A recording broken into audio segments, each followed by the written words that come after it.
রান্নাঘরে কার যেন শব্দ শোনা যায়। কিরে বাবা, এ তো পাশের বাসার ওই ছেলেটা না? হ্যাঁ, ও কী করছে ওখানে?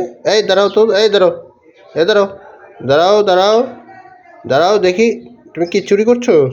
দেখি তোমার পকেটে কি? এই তো আলু। আলু নিচ্ছ কেন? আলু নিচ্ছ কেন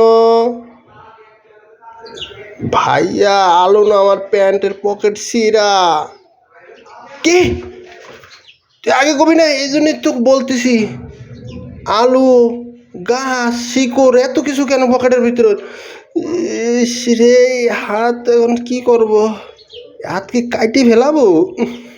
তুই তুই করলিটা কি? তুই 2 টাকা লাগে সেলাই করতে, তুই সেলাই করে নিবি না? ধুইলে কি যাবে? সাবান ঠাবান আছে দি। আরে আল্লাহ, কি তুই আগে বলবি না? তুই আমার থেকে টাকা নিয়ে যেতি, প্যান্ট সেলাই করে নিতি। আহারে, ভাল লাগে। মেজাজটা যে কি খারাপ।